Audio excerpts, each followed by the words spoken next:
अस्सलाम वालेकुम मेरे प्यारे भाइयों। तो कैसे हैं आप लोग? ठीक है।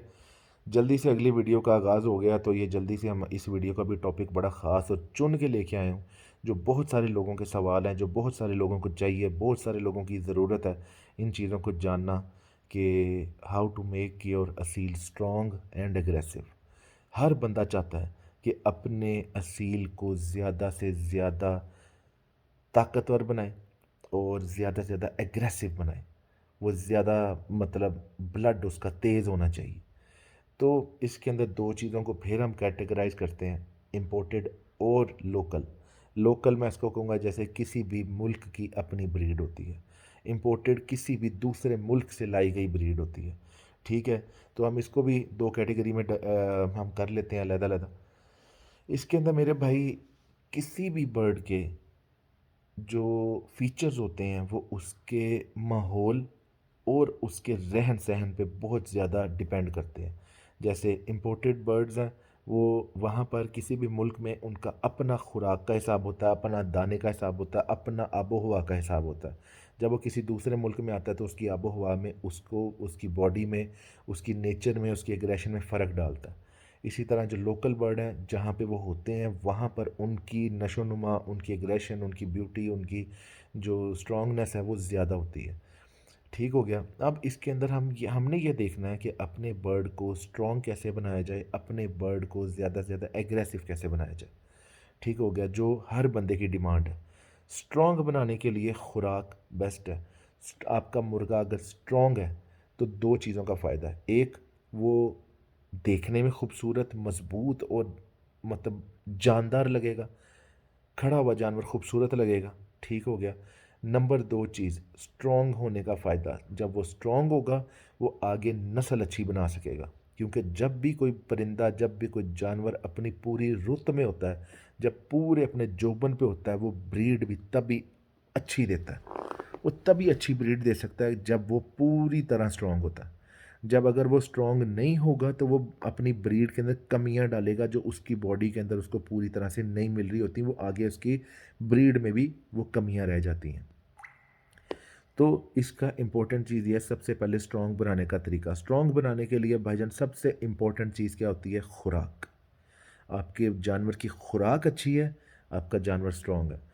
दूसरी चीज़, अगर आपके मुर्गे की खुराक अच्छी है, आपके परिंदों की खुराक अच्छी है, लेकिन आपने किसी और तरह से उसके डीवॉर्मिंग पे, उसकी मेडिकेशन पे, उसके विटामिन्स पे वर्क नहीं किया, उसके माहौल पे, उसके खुड्डे पे, उसके रहन सहन पे, उसकी आज़ादी पे अगर आपने कंप्रोमाइज़ कर लिया है और आपने उसको ये सब चीज़ें प्रोवाइड नहीं की हैं, तो वो स्ट्रॉन्ग कभी भी नहीं बन सकता। वो कहीं ना कहीं कमी रह जाती है। एक आज़ाद परिंदे में और खुड्डे में बंद परिंदे के अंदर बहुत ज़मीन आसमान का फ़र्क होता है। ठीक हो गया। इसीलिए इम्पॉर्टेंट है कि आप अपने परिंदे को आज़ादी भी दें। उसको, अगर आपके पास छत है, आपके पास इतनी स्पेस नहीं है, कुछ भी है, लेकिन अपने परिंदे को आज़ादी देना बहुत ज़रूरी है। आपका परिंदा तभी स्ट्रॉन्ग और फलता फूलता स्ट्रॉन्ग बनता है, एग्रेसिव बनता है, जब उसको आज़ादी मिलती है। पिंजरे में बंद जानवर कभी भी स्ट्रॉन्ग नहीं बनता। तो एक चीज़ का ये ख्याल हो गया, स्ट्रॉन्ग बनाने के लिए खुराक। दूसरी चीज़ उसकी आज़ादी।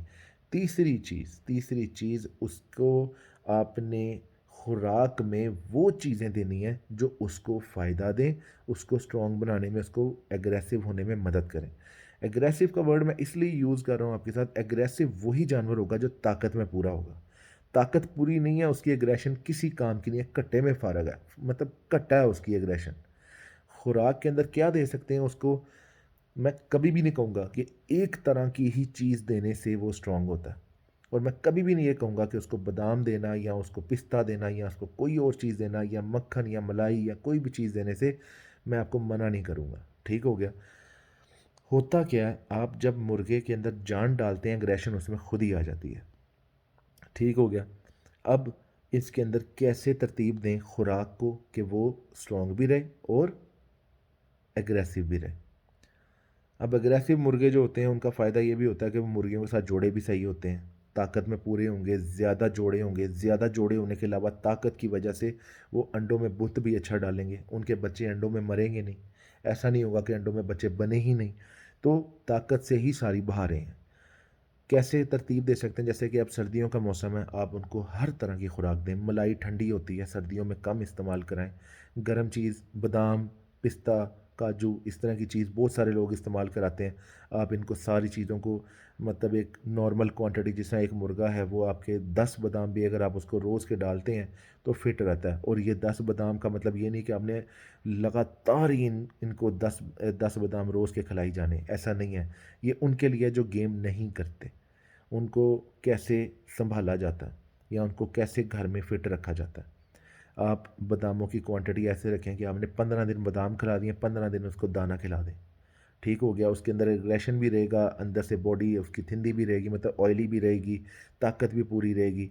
इसके अलावा घर में जो चावल बनते हैं, जो सालन बनता है, कोई भी चीज़ है, उनको हफ्ते में 2 दफ़ा घर का दाना, घर का खाना दें जो आप खुद खाते हैं। इसके अलावा उनको दाना दें, दाने में हर तरह की चीज़ दें, जैसे मकई दें, गंदुम दें, बाजरा दें, फिर इसके अलावा सोयाबीन दें। ये सारी चीज़ें उनको दें ताकि वो ये सब चीज़ें खाएं और उसके अंदर ताकत पूरी रहेगी। ठीक हो गया। तीसरी चीज़ इसके अंदर ये है कि उसको पालक का इस्तेमाल कराएं। सर्दियों में पालक की तासीर गर्म होती है, पालक दें।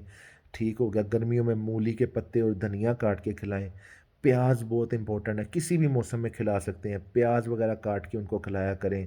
इसके अलावा क्या कहते हैं, प्याज़ों के अलावा जो गर्मियों के अंदर खीरे, कद्दू, टमाटर, कोई भी जो सब्ज़ी है वो भी उनको दें, उनसे उनसे विटामिन पूरे होते हैं। इस तरह करने से ये नेचुरल चीज़ों से उनके अंदर ताकत डाली जा सकती है। ज़रूरी नहीं है कि आपने ताकत बादामों से ही आती है।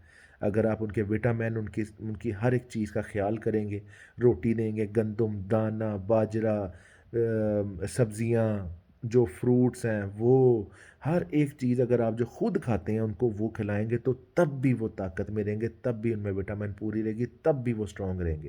क्योंकि उन्होंने गेम नहीं करनी। जो गेम करते हैं उनके लिए ख़ास तरह की खुराक तैयार की जाती है, जो मैं अक्सर पहले बता भी चुका हूँ। फिर भी अगर कोई रिक्वेस्ट करेगा तो मैं दोबारा से डिटेल में बता दूंगा कौन सी खुराक किस तरह से दी जाती है और किस तरह से देनी चाहिए। हर मौसम में अलग खुराक होती है, हर मौसम की अपनी एक मतलब एक उसकी रिक्वायरमेंट होती है, उस हिसाब से खुराक तैयार करके उसको दी जाती है और फिर उसको गेम के लिए तैयार किया जाता है। तो मॉरल ऑफ द स्टोरी ये है, स्ट्रॉन्ग बनाने के लिए हर तरह की चीज़ आपके परिंदे को खाना और आपने अपने परिंदे को डालना, ये दोनों चीज़ें ज़रूरी हैं। हर चीज़ डालें जो खुद खाते हैं, उसी से आपका परिंदा स्ट्रॉन्ग रहेगा।